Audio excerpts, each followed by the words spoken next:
Angkanang Guerrero, Brigadas Pamilyas, Rhyme One Family. Patawarin niyo po kami sa aming nagawang pagkakasala. Kayo na pong bahala sa aming hiram na buhay. Alam ko sa iyo ang buhay kong ito. Ikaw lang ang may alam kung kailan babawiin to. Alam ko, tanaw mo lahat-lahat sa buhay ko. Ikaw na ang humusga sa lahat ng kasalanan ko. Alam ko sa iyo ang buhay kong ito. Ikaw lang ang may alam kung kailan babawiin to. Alam ko, tanaw mo lahat-lahat sa buhay ko. Ikaw na ang humusga sa lahat ng kasalanan. Salamat sa iyo, Panginoon, dahil ako'y naging masaya. Dahil sa hirap na buhay na ikaw lang ang magpapasya. Sa buhay kong ito na ikaw lang ang nakakaalam kung kailan magbuwakas ang buhay na iyong pinahiram. Matawad po, Panginoon, hindi ko po sinasadya sa aking mga kasalanan na akin ang ginawa. Pinasok ng kadiliman ang utak ko na matino nang ako ay naliwanagan na para bang nagbibiro. Ito ang aking sambit, patawad po, Panginoon. Gabayan niyo po ko sana upang hindi ako malulong. Nasa awitin na ito na ikaw ang sinasaad. Pasasalamat at papatawad ang sa inyo ilalahad. Hindi pa ako bayad sa aking mga kasalanan. Kung pagsubok ang kapalit ay akin to nalalabanan. Upang sa gantong paraan ako sa iyo ay makabawi. Kahit di makapasa, kahit ako ay masawi. Blaze Key. Mahal ko pong Panginoon, alam kong buhay ko'y hirap. Sana ay mapatawad niyo ko sa aking mga kasalanan. Kamalian na ngayon, pilit ko nang ginigibayan ang aking munting pangarap na ako ay mag-iba. Pagkat alam ko na sa langit na ako yuhusgahan. Ang aking mga kamali ang lagi mong napagmamasdan. Kaya ngayon pinagsisihan ng mali ko sa mundo. Sana sa takdang panahon ay mapatawad mo ako. Alam kong pagdating ng oras ay kukuhain mo na rin. Sana paghusga sa taas ako ay iyong patawarin. Panalangin ko na lang na ako pa ay magtagal. Pangako ko ay magbabago, yan ang lagi kong dasal. Ang may kapalang siyang tugon upang baguhin ang mali. Sa buhay ko'y tatanggalin ng kasalanan at muli akong babangon sa pagkalubog para sa aking kabutihan. Na ay mapatawad niyo ko sa aking mga kasalanan. Lil G. Alam ko sa iyo ang buhay kong ito. Ikaw lang ang may alam kung kailan babawiin to. Alam ko, tanaw mo lahat-lahat sa buhay ko. Ikaw na ang humusga sa lahat ng kasalanan ko. Alam ko sa iyo ang buhay kong ito. Ikaw lang ang may alam kung kailan babawiin to. Alam ko, tanaw mo lahat-lahat sa buhay ko. Ikaw na ang humusga sa lahat ng kasalanan. Parang magsalanan na natutong manalangin. Nalikuran ang demonyo para maalis sa akin. At binalot ng kabutihan, inalis kasamaan. Upang manalig sa Panginoon na tinuturing kong sandalan. At ang bisyong masama, akin ang tinalikuran. Ang demonyo na pumalot, akin ang kinalagan. Salamat sa mga kaibigan na sa akin ay nagbago. Ang sama sa dibdib ko ay tuluyan ang naglaho. At pangako sa sarili na ang Diyos sasambahin. Ano man ang kanyang utos ay handa ko nang sundin. Pipigilan ang sarili na gumawa ng masama. Kung babawiin mo ang buhay, ako ay naging handa. Ang buhay ko na hiniram, alam ko po na babawiin. Kahit ano makasalanan ay handa kang patawarin. Ako'y nagpapasalamat po sa inyo, Panginoon. Kung hindi dahil sa inyo, walang sadista po ngayon. Sadista. Alam ko, Panginoon lang ang siyang nakakaalam kung kailan babawiin ang buhay mo na hiniram. Kaya't huwag mong sukuan, lalo't huwag talikuran. Kahit ano man ang iyong mga kasalanan, bakit di mo subukan sa kanya'y magbalik loob? Dahil tatanggapin ka niya kahit di ka na lumuhod. Pagkat siya ang Panginoon na handa magpatawad. Nakapag-oras muna, kukunin ka agad-agad. At alam mo, tanaw nyo na ako ay makasalanan. Kung gumawa ng kamali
yan. Sana ang buhay kong ito, sana na may magtagal pa, at humarap na rin sa Diyos kasama ang tinanggal na. Kung babawiin mo ngayon ang buhay mong pinahiram, tatanggapin ko ng bukal, hindi ako maiilang. Dahil mabuti kang ama sa harapan ng mga tao. Ang pangalan ko'y Quaresma, sana'y patawarin mo, Quaresma.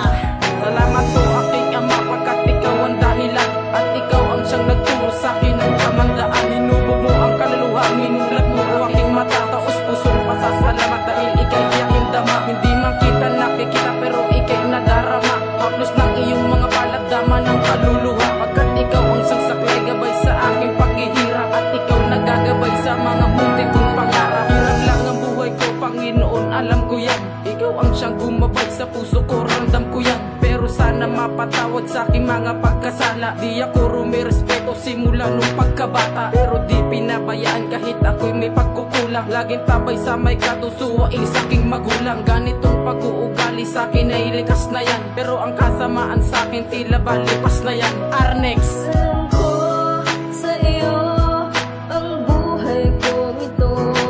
Ikaw lang ang may alam kung kailan babawiin to. Alam ko, tanaw mo lahat-lahat sa buhay ko. Ikaw na ang humusga sa lahat ng kasalanan ko. Alam ko sa iyo ang buhay kong ito. Ikaw lang ang may alam kung kailan babawiin to. Alam ko, tanaw mo lahat-lahat sa buhay ko. Ikaw na ang humusga sa lahat ng kasalanan ko. Salamat ko, Panginoon, dahil ako'y ginabayan sa mga pagsubok na dumating. Hindi ako pinabayaan at ako'y inalalayan sa aking hinirang na buhay. At kayo ang dahilan kung ba't ako ay nabubuhay. Kayo ang aking kaagapay sa lahat ng suliranin, sa aking mga kasalanan. Sana ako ay patawarin, at ang laging panalangin, sana ako ay gabayan sa lahat ng mga oras at sa kapahamakan na dumating sa aking buhay. Sana ay nariyan kayo at handa sanang tulungan ng isang katulad ko. Dahil pinagsisihan ko ang aking mga nagawa na kamalian sa aking sarili, pati na sa aking kapwa. Hindi ako mangangamba sa iyong mga ipag-uutos, at handa ko nang isuko kapag iyon ang dinubos. Ang buhay kong ito, ibibigay ko ng wagas. Ang awit kong pinahatid, dito na rin magwawakas. Mike G. Marahil ako ang siyang batang tulad mo, tulad nila na may sala at may mali na nagawa ko sa kanya. Patawad po, Panginoon, sa kasalanang nagawa. Tatanggapin ko ang lahat, ganti mo mang magagawa. Alam ko rin na malungkot dahil ako ay nagkasala sa magulang, at sa'yo sinunod ko ang magkasala. At ngayon alam ko na kung sino aking papanigan, kundi ang mga mabuti at mali ay titigilan. Ngunit hindi ko masasabi na ito ay talikura, dahil mahirap alisin kasalanan na binakura. Sa sarili kong ito naghahanap pa ng sagot, kung paano ba natalikuran Judas na nasa likod. Ituro po ninyo sa akin ang mabuti na landas, upang hindi ako magsisi sa huling magwawakas. Salamat po sa iyo, Ama, at patnubayan ng lahat. Turuan mo rin po sila sa mabuti at sa tapat. Abi. Alam ko sa iyo ang buhay kong ito. Ikaw lang ang may alam kung kailan babawiin to. Alam ko, tanaw mo lahat-lahat sa buhay ko. Ikaw na ang humusga sa lahat ng kasalanan ko. Alam ko sa iyo ang buhay kong ito. Ikaw lang ang may alam kung kailan babawiin to. Alam ko, tanaw mo lahat-lahat sa buhay ko. Ikaw na ang humusga sa lahat ng kasalanan Hindi nanginilala ng taong mga mabuti ang tinaaking landas. Gulo ang laging nangyayari, halos di ko na mabilang mga taong nasaktan. At sa bisyo ay nalulong, ang gusto laging banatan. At natutunan ko na rin magulang ko ay sagutin. Wala nang ibang inatupag kundi ang para sa akin. Ang buhay ko nga noon ay mas damak pa sa demonyo. Astig ang tinutukoy sa kanta na pagbabago. Panginoon ang tumanaw at Lahat sa akin din ay tumulak, siya yung makapangyarihan na ang buhay ko ay hawak. Sa akin siya ay bumulong, maawa ka sa iyong sarili. Mga luhay pumatak, di ko alam panong nangyari. Tila ang mga paa ay hindi ko maihakbang. Pinagsisihan ko lahat mga nagawang pagkukulang. Dahil sa Panginoon nabigyan ako ng daan. Ang mga nagawang mali ay akin ang pinagsisihan. Nasty. Hindi ako naging mabuting anak sa mata ng Diyos. Ang kasalanan ay sagad sa kabutihan ay kapos. Dinakakang ibang landasin hanggang malulong sa bisyo. At umabot sa kulong ang nagdusa ng sakripisyo. Daming natamong sakit kay dami din ang nasaktan. Buhay ko ay magtatapos kapag ako'y natsyempohan. At pagkaibigan minsan ay nalalagay sa alanganin. Nabablanko ang isip at di ko rin po akalain na magagawa ko ang sa iba'y makapanakit. Na tila ba kawangis ng demonyo na pinaglapit. Di man lang sa'kin sumagi na ako'y merong magulang. Sa pangaral at gabay sa akin di naman nagkulang. Walang galang na anak, tahasang makipagsagutan. Sa nagawa kong kabutihan, mas lamang ang kasalanan. Marami pang gustong gawin, ngunit ako'y di pa handa na pumanaw sa mundong to talikuran ng masama. One rhymes. Alam ko sa iyo ang buhay kong ito. Ikaw lang ang may alam kung kailan babawiin to. Alam ko, tanaw mo lahat-lahat sa buhay ko. Ikaw na ang humusga sa lahat ng kasalanan ko. Alam ko sa iyo ang buhay ko